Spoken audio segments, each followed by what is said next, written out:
Pouvons nous asseoir? Nous avons dit, mettons en pratique la parole et ne nous contentons pas de l'écouter. Alors, depuis le mois de janvier, ça va être le 3e message. Quelle responsabilité! Et nous allons entendre les messages du Seigneur 8 fois dans le mois, dans nos cultes vendredi et dimanche. Mais déjà, s'il vous plaît, les 3 messages avec celui d'aujourd'hui, qu'est-ce que tu en as fait? C'est pour ça que, avant de rentrer dans le vif du sujet, une révision s'impose en quelques secondes. Vendredi, ceux qui étaient là, par la bouche de notre sœur Ruthel, qui est revenue sur le 31 et qui nous a dit « Abandonnons définitivement la mentalité de poule pour devenir, prendre la mentalité de l'aigle. » Et toi qui crées encore la tempête, toi qui as peur de la tempête, si tu étais là vendredi, et là je suis gentil de te rappeler ça par la révision, la tempête devait être désormais une bénédiction pour toi. Car l'aigle utilise la tempête, utilise même le vent pour pouvoir se reposer. Et tout le monde a dit, ah, c'est comme Jésus.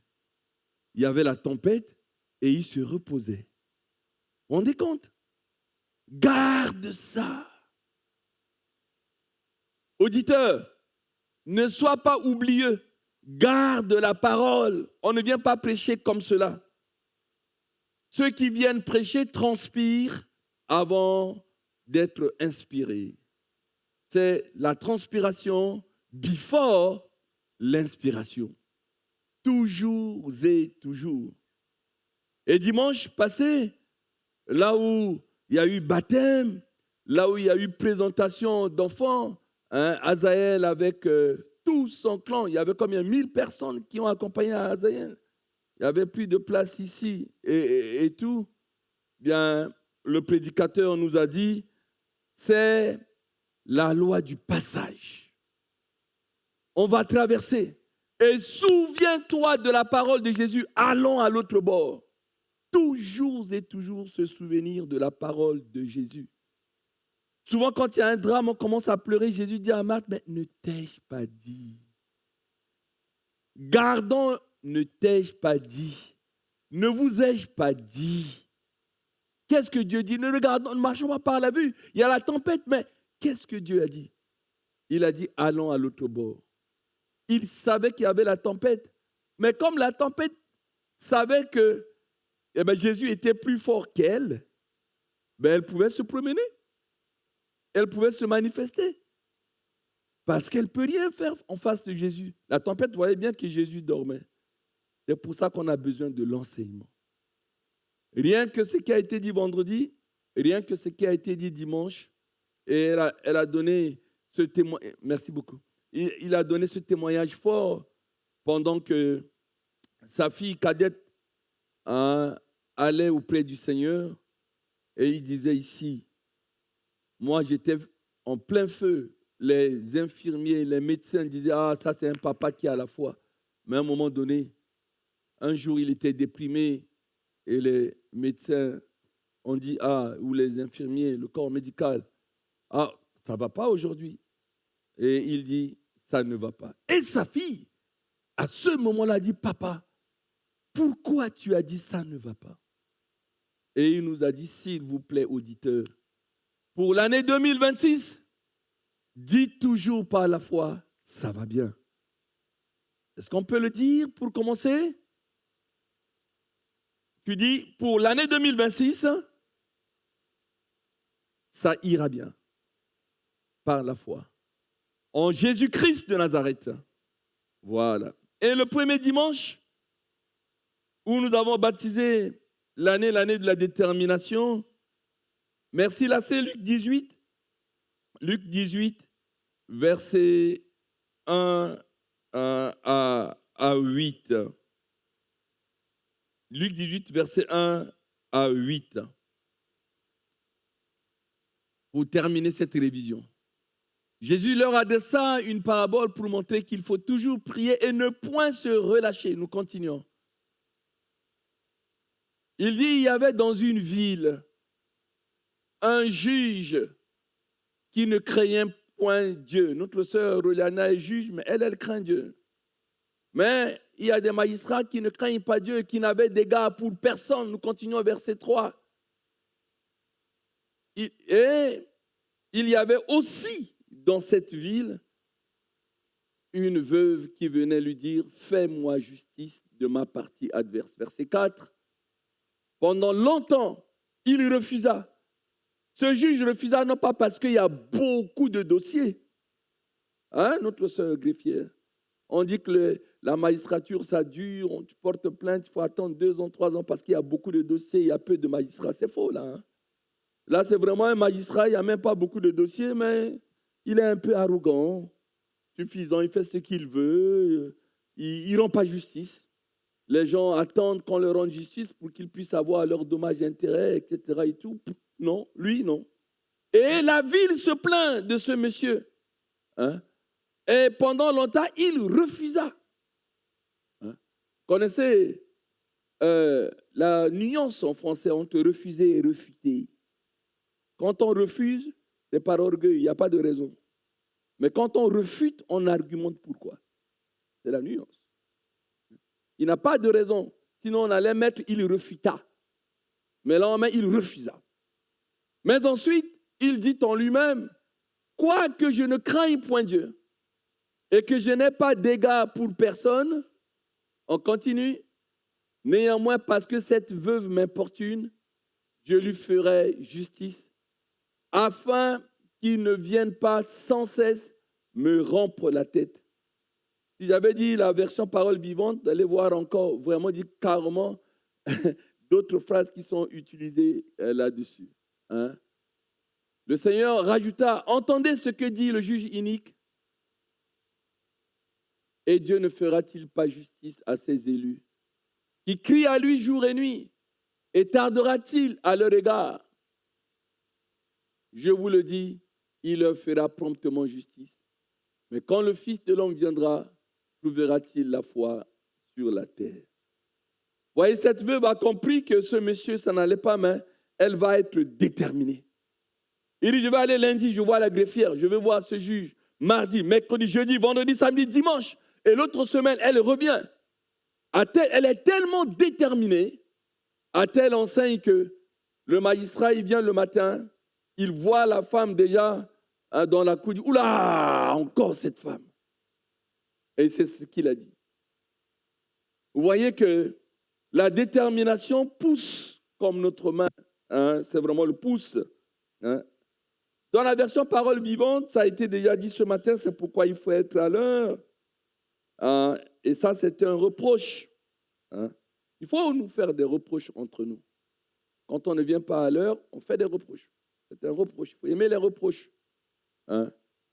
Mais ce matin, on a déjà mangé. Mais je suis gentil, je reviens dans cette révision, Jacques chapitre 1, versets 6 à 8, où l'apôtre Jacques va nous dire quelque chose d'extrêmement important. Jacques 1, 6, 8, parole vivante. Gardons cela. Gardons cela. Où Jacques nous dit, attention de ne pas être hésitant. Hein? Il dit, si quelqu'un demande quelque chose à Dieu, il faut toutefois qu'il la demande avec foi et confiance, sans douter.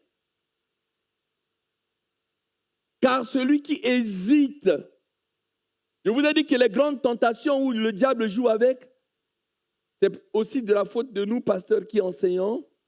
Nous prêchons sur l'adultère, fornication, le vol, la haine, le meurtre.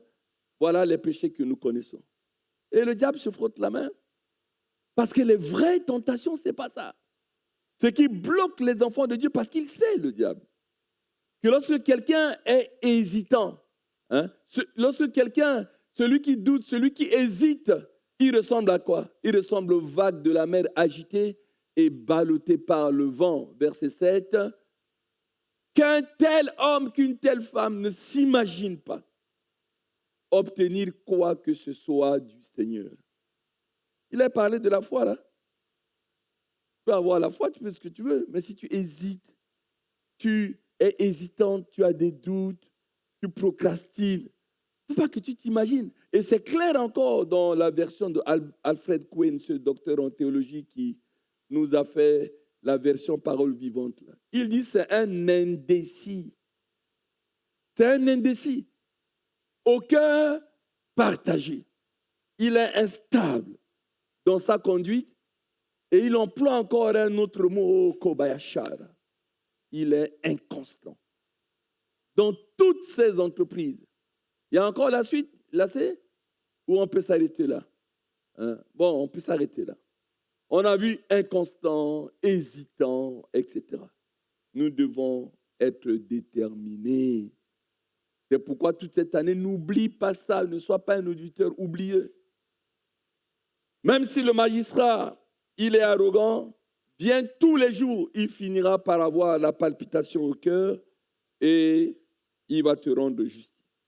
Aujourd'hui, il ne suffit pas de déclarer l'année de la détermination. Je vais vous donner les outils. On a parlé des 5 doigts d'une main. L'auriculaire, ça c'est écouter nos oreilles, écouter la parole de Dieu. L'annulaire, faire une alliance d'obéissance avec la parole de Dieu. Le majeur, la prière. La foi, l'index. Et puis le pouce, qui est la détermination. Mais je vais vous dire ce qui fait que nous ne soyons pas déterminés. C'est que je vais vous donner les 5 piliers de la détermination.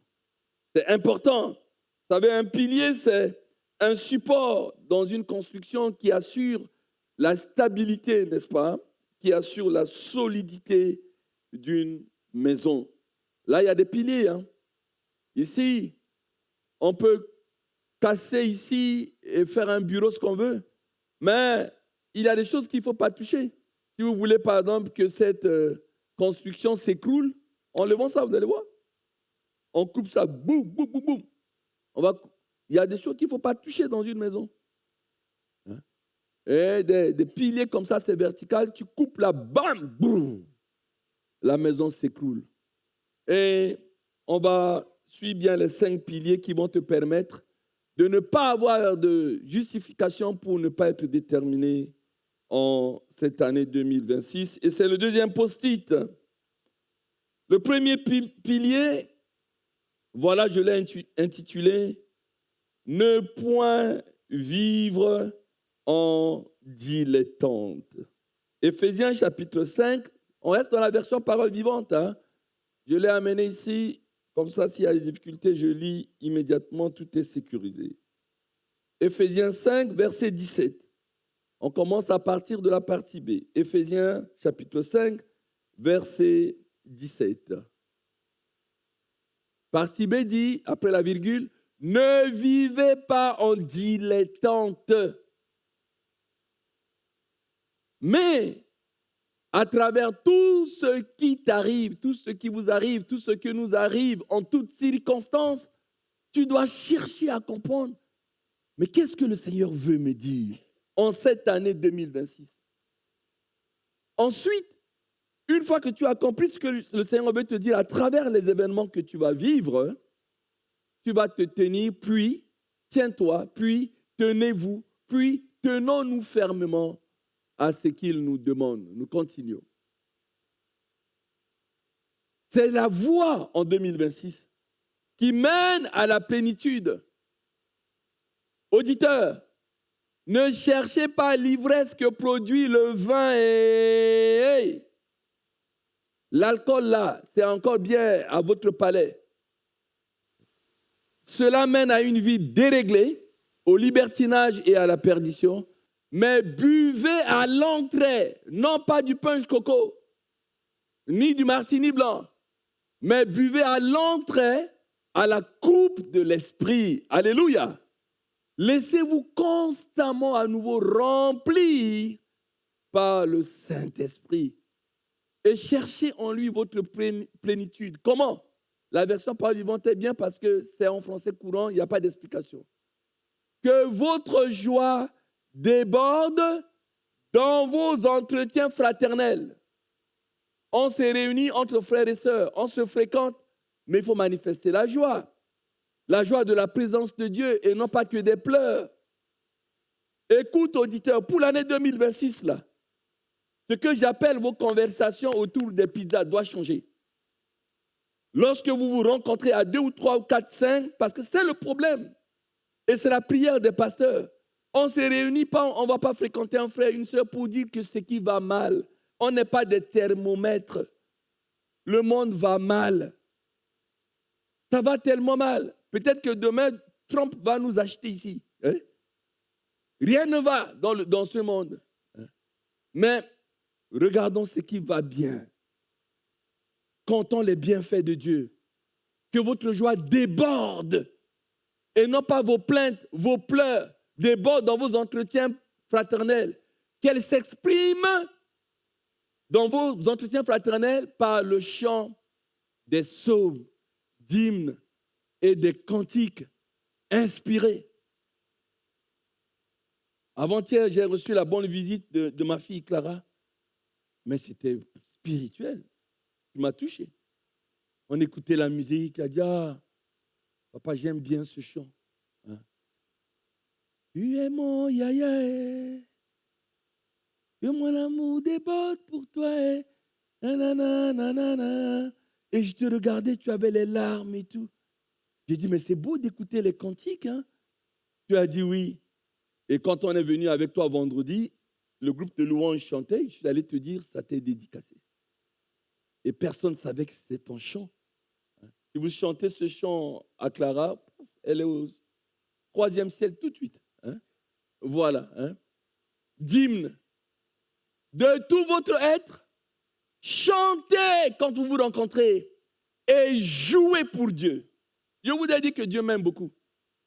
Quand je prépare un message, il y a toujours... Et on arrive, la modératrice se retourne vers moi ce matin en disant « Don't play with me ». Et il me dit de traduire, il ne faut pas jouer avec moi. Elle a trouvé un chant en anglais, elle est bilingue maintenant. Hein? Elle dit « Don't play with me ». Et le compositeur dit « Satan, tu ne vas pas jouer avec moi ». J'ai dit « Oh là là ». Mais j'ai prévu dire 2 mots sur le mot « jouer ». Et cette nuit, quand je priais, ma chérie, je disais à Dieu, permets qu'en 2026, aucun de tes enfants ne joue avec le diable. Et tu viens ce matin, tu commences ta modération avec Dieu est au milieu de nous. Dieu est au milieu de nous. Tout ce qui se fait là, les uns et les autres se préparent, le groupe de louanges, celui qui fait la méditation, celui qui introduit la scène, on ne se concerte pas. Mais il y a une osmose, il y a une symbiose de l'esprit parce qu'il y a un message qu'il veut nous dire. Je te le dis, modératrice, j'ai prié pour qu'on ne joue pas avec le diable cette année 2026. Ah, quelqu'un n'a pas compris. Alors, je vais parler en français. Et jouer pour Dieu. Ça veut dire qu'en année 2025, nous n'avons pas joué pour Dieu. Je vous donne un cas concret. Les jeunes là. Quand vous vous rencontrez, vous faites quoi? Ben, vous jouez. Vous pouvez jouer à PlayStation, vous jouez aux cartes, vous jouez. Et puis il y a un jeu particulier sur lequel j'ai zoomé dessus et j'ai tiré. Ça s'appelle Vérité Action. Alors des jeunes se rencontrent, c'est des jeunes garçons. Quand par hasard il y a 3 garçons, quand par hasard il y a 4 garçons, et quand par hasard il y a 3 filles ou 4 filles. On va jouer à Vérité Action. Et on joue action. Et action, ça veut dire, on dit une action et tu le fais. Et quand on dit action, ben, va rouler une pelle à l'autre. Alors l'autre sort sa langue, toi tu sors ta langue. Et on joue encore. Tankan, action. Deuxième, non pas pelle, ça c'est carrément un patin. On patine. Tout de suite. Et là, on est déjà à 22h, 23h. On joue avec qui là? Don't play with me. C'est ça ton don't play with me là. C'est que ce garçon ou ce compositeur depuis l'Angleterre, a compris que les enfants de Dieu jouent avec le diable. Et on fait vérité action. On est déjà à 22 heures. La troisième action. On a déjà roulé une pelle. On a déjà patiné. Qu'est-ce qu'il reste à faire? On se graille. Alors que grailler, c'est le verbe manger. Et là, ce que tu n'as pas compris, c'est toi qu'on mange. Voilà, je vous dis que je vais vous parler en français. Je m'arrête là. Voilà. Jouez pour Dieu et que du secret de votre cœur, une musique, alléluia, s'élève sans cesse vers lui. Dis à ton voisin, en 2026, il faut que ça change. Dis à ton voisin, en 2026, don't play with me. Don't play with me. En 2026, là. Moi, je dois jouer pour Dieu. Je dois jouer pour Dieu. Il y en a marre. Vous pensez que le diable va te dire, viens à la maison, on va se coucher. Mais tu es enfant de Dieu. Nous tous qui sommes ici, nous aimons Dieu. Hein? Mais le diable va contourner, il va dire, oh, mais toi là, tu n'es pas sympa. Pourquoi? Mais viens, on va jouer, non? C'est juste des jeunes, on est entre jeunes, on joue. Tu dois dire, mais quel jeu? Parce qu'au mois de janvier, on a pris position à l'église. Don't play with me. Je l'ai dit au diable. C'est quel jeu on va faire? Parce qu'il y a jeu et jeu. Hein? On dit attention, les lézards aiment beaucoup jouer, mais ils perdent toujours leur queue dans le jeu. Vous avez déjà vu les lézards jouer? Ils s'amusent qu'avec leur queue. Et à un moment donné, à force de jouer avec la queue, ça casse. Il y a plein de queues de lézards qui... Regardez sous les arbres, vous allez trouver des queues des lézards. C'est toujours dans le jeu, dans le game, que les lézards perdent leur queue. Gardez cette image-là. Attention. Hein? Confirmé. Hein? Don't play with me. Continue de prier quand tu es modère. Tu verras qu'on va se retrouver, etc. Continue vers lui. On peut déjà vraiment nous arrêter là pour comprendre que nous ne devons pas, en 2026, être des dilettants, vivre selon les envies du moment, sans but. Et ça nous donne le deuxième pilier. Il faut avoir un but et des buts en 2026. Que le peuple dise Amen. Chaque jour, tu dois avoir un but si tu ne veux pas être un dilettant. Tu ne veux pas vivre en dilettante, tu n'as pas de projet, tu n'as rien. Tu sors le matin, tu ne sais pas ce que tu dois faire, etc. Non, il faut planifier ta journée. Il faut maîtriser le temps. Ce n'est pas le temps qui doit te maîtriser. C'est toi qui dois maîtriser le temps. Aujourd'hui, je vais faire des courses, je vais faire ceci. Tu as des objectifs. Tu dois te préparer, tu dois lire, tu dois prier. C'est ça l'organisation du temps. Et non pas comme ça, sors le matin, pouf, tu es accroché à ton... à ce console-là, comme ça, c'est au XXIe siècle, là, tout le monde est là, esclave de ça, l'addiction de ça, on n'a pas, tu vois, reste comme ça, tu te réveilles, à 6 h du matin, tu restes devant ça, en train de scroller jusqu'à 17 h, jusqu'à 1 h du matin. Il y a un problème. Avoir un ou des buts chaque jour. Acte chapitre 26, verset 12. Acte chapitre 26, verset 12. Que s'est-il passé dans Acte chapitre 26, verset 12? Paul, il avait un but. Il allait à Damas pour persécuter encore les chrétiens. Et c'est là-bas que Jésus va lui donner une raclée, un maïguéri. Et il devient chrétien. Et les Juifs ne sont pas d'accord. Ils le prennent pour le juger. Et avant qu'on te juge, il faut te donner la parole pour que tu te justifies. Et là, à un moment donné, il se justifiait dans Acte 26, il n'y a pas le temps, vous allez le lire. À un moment donné, il va dire au verset 12, « C'est ainsi qu'un jour, je me suis rendu à Damas, mandaté. » Là, c'est la version parole vivante. On quitte la parole vivante un peu. On retourne dans 8 secondes. Voilà. C'est dans ce but que je me rendis à Damas. C'est dans ce but que je me rendis. En 2026, garde juste cette phrase-là. Coucou, tu te rends où là? Junior, tu te rends où? Betty, tu te rends où? Tu vas dire, oh, je ne sais pas, pasteur. Enzo, tu te rends où? Mais c'est marqué, c'est dans ce but que je me rends à Damas, à Pierre-Lé, que je me rends ici ou là. C'est la parole de Dieu, elle est simple. On doit pouvoir répondre à cette question. Tu rencontres ton frère, tu dis, tu te rends quelque part, oui. Dans quel but? Parce que lui, il s'est rendu à Damas pour persécuter les chrétiens, et c'est justement à cause de ce but-là que Jésus lui a donné une raclée et l'a appelé pour le servir.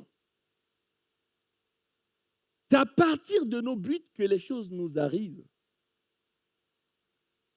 Tu ne peux pas comme ça ne pas répondre à cette question. Mais tu te rends où? Tu vas pouvoir dire, ah, mais je me rends chez mes amis pour jouer. Ah, voilà, on comprend. Et là, on va te dire, ah, pour jouer? Tu te rappelles du Don't Play With Me? C'est quel jeu, ça? Parce que c'est à partir des buts, écoute bien, que tu fais ce qu'on appelle la prévention. La Bible ne dit pas simplement obéis et puis, non, la Bible dit fuis le péché. C'est-à-dire que nous devons fuir pour rester debout. Nous, les pasteurs que vous voyez là, toute notre vie, c'est des fuites. C'est un grand secret, je vous dis. Il faut fuir. Il y a des rendez-vous où tu dis, si je vais là, à 16 heures, ça ne sent pas bien. Alors tu fouilles. Tu fouilles. Cherche une raison que tu veux, mais n'y va pas. Parce que si tu y vas, 1 Corinthiens 6, 18, je vous donne les versets rapidement. Oh là là, le temps m'est prêt. 1 Corinthiens 6, 18. Fuyez l'impudicité. L'impudicité, c'est le péché qui touche au corps. Mais ce n'est pas qu'un péché. Tout ce qui touche le corps, la fornication, c'est ça qu'on appelle l'impudicité. Dès que ça touche le corps, on parle de l'impudicité. Mais fuyez l'impudicité. Tu vas fuir comment? C'est en mettant en 2026, dans quel but? Vous savez, parfois, même l'intonation de quelqu'un, dans sa manière de parler, vous donne déjà un but où vous devez fuir. Quelqu'un te dit, ça va toi? Tu dis oui, mais la manière de dire, ça va toi? Ou même quelqu'un te dit, oh, comme une envie de te faire bisou.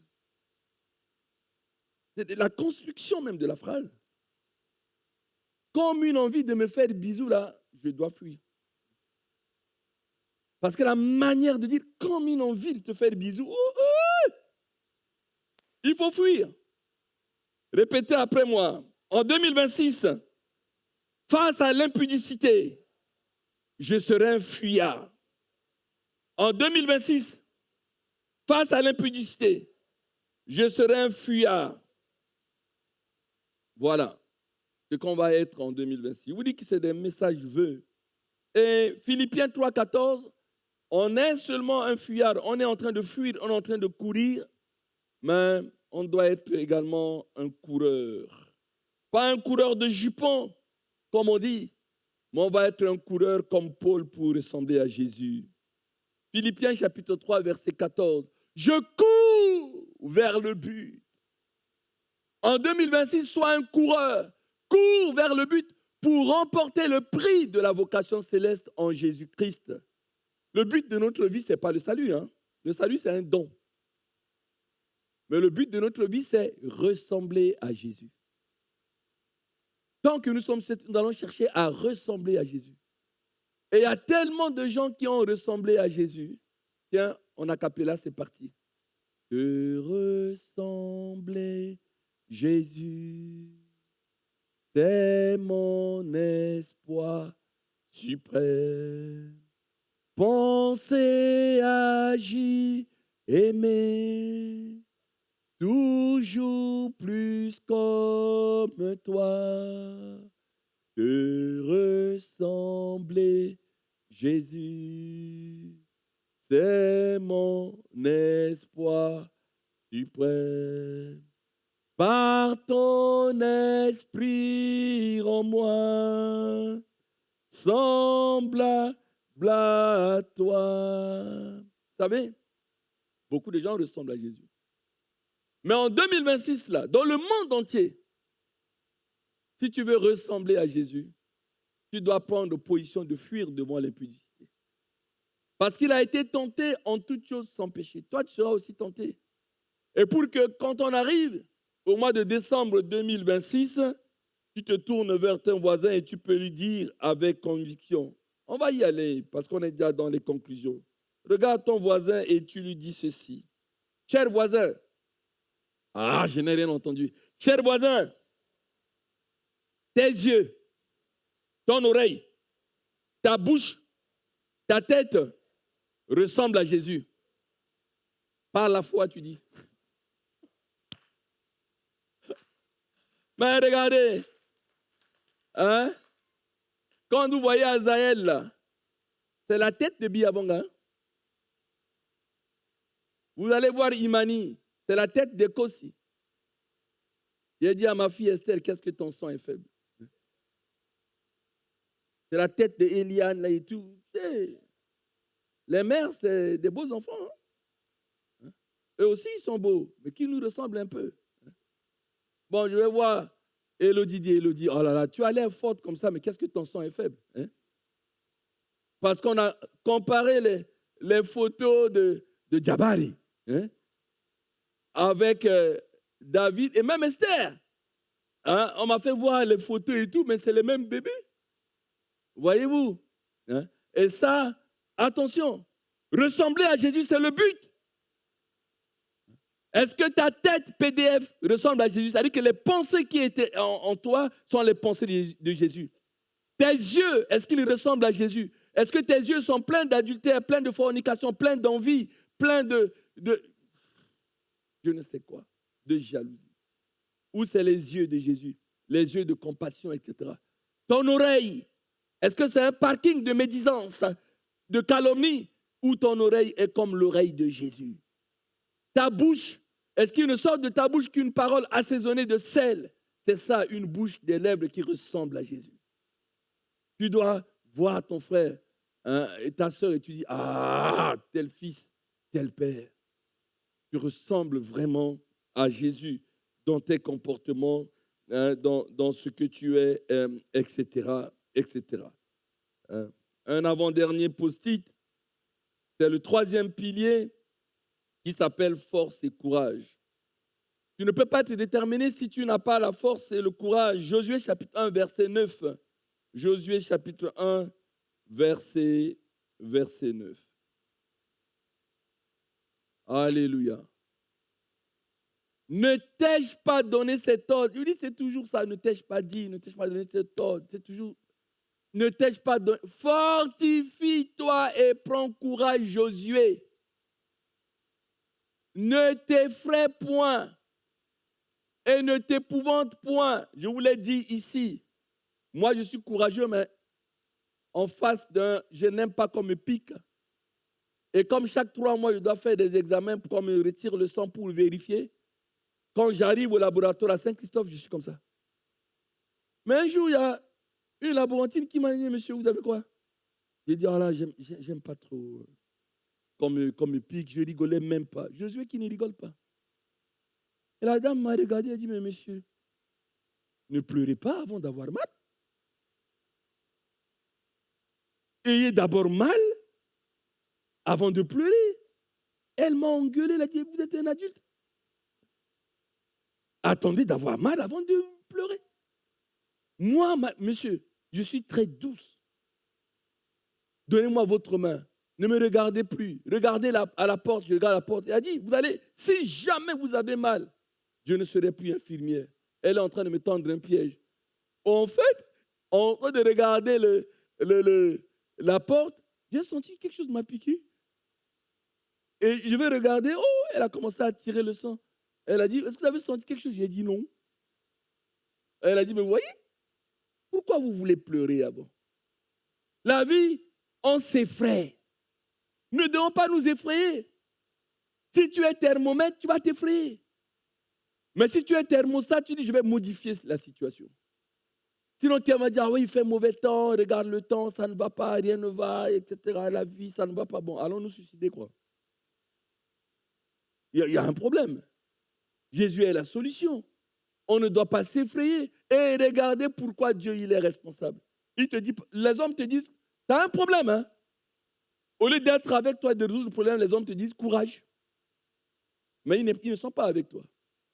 Mais Jésus va dire quelque chose. Ne t'épouvante pas, car l'Éternel, ton Dieu, est avec toi. Alléluia. Dans tout ce que tu entreprendras, je vais vous parler en français. On a tous été enfants, adolescents. Tu te promènes avec ton père.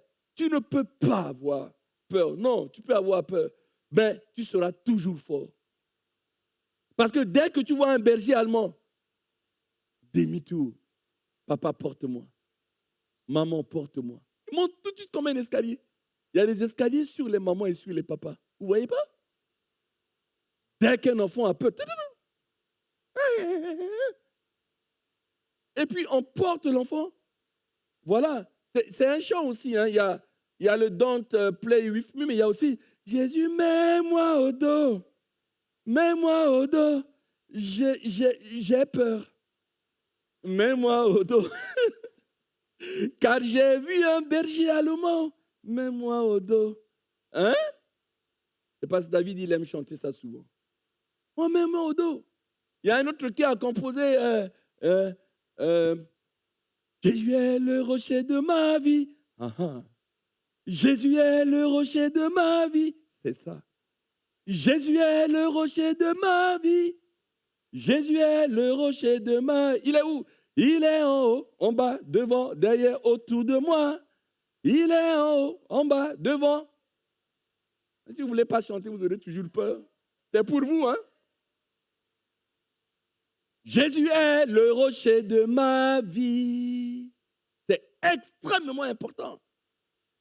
Tu es déterminé, tu as le courage. Pourquoi? Parce que papa est là. Il pourrait te porter et il pourrait être vraiment avec toi. Ah là là, répétez après moi. En 2026, il y avait Shama. L'Éternel est avec moi. Il est là. Plus précisément, il est là. Parce qu'avec moi, c'est Emmanuel. Hein? Il y avait Shama, il est là. Ézéchiel 48, verset 35, d'ailleurs, c'est le dernier mot du livre d'Ézéchiel. Hein? Ézéchiel, c'est le prophète qui était à Babylone. La ville de Jérusalem est restaurée. Et il a dit, il a donné un nom à la ville. Et le nom qu'il a donné à la ville, c'est Yahvé Shama. C'est l'Éternel est là. Hein? Circuit, 18 000 cannes.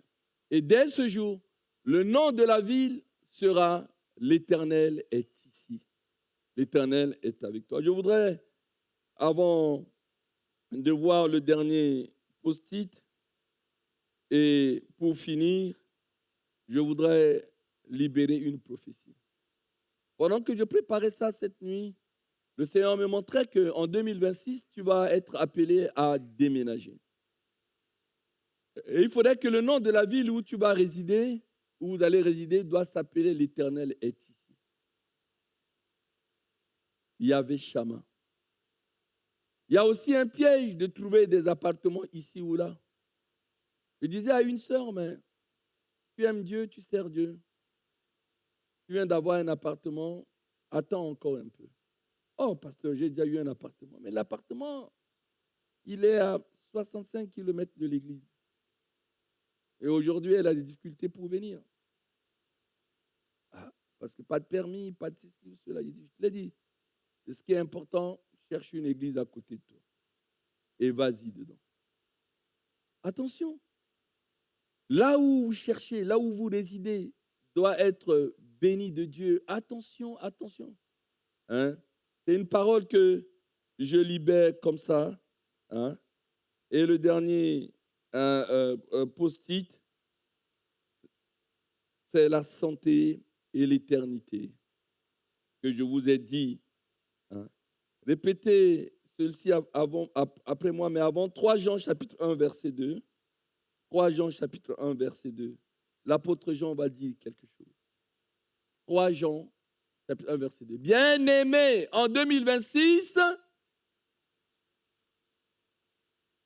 c'est interactif ce matin. Bien-aimés, en 2026, je souhaite que tu prospères à tous égards et sois en bonne santé. Non, mais montez l'index de la foi, sois en bonne santé. Comme prospère l'état de ton âme. Alors, on le redit encore une fois, en 2026, sois en bonne santé. Alléluia. Alléluia. Alléluia. Un dernier passage, Matthieu 4.2, Malachie 4.2. Une petite prophétie se cache derrière ça. Malachie 4.2, le prophète Malachie va dire quelque chose. Malachie chapitre 4, verset 2. Mais pour vous qui craignez son nom, quelqu'un craint Dieu ici? Il se lèvera le soleil de la justice et la guérison sera sous ses ailes. Mais la condition, c'est qu'il faut que tu craignes Dieu. Et comme on a prié pour les enfants, je ne sais pas si c'était Valdez qui priait pour que vraiment les enfants naissent et sortent, courent, sautent ici. En 2026, si tu as la crainte de Dieu, il y aura la guérison sous ses ailes pour toi. Et tu sortiras en 2026, tu sauteras comme des veaux dans une étable. Tu seras content. Mais la condition, c'est que tu puisses avoir la crainte de Dieu. Ne pas faire quelque chose, ne pas dire quelque chose, et ensuite faire le contraire dans ta vie de tous les jours. Mes bien-aimés, voici le message que le Seigneur m'a mis à cœur. Je m'en arrête là.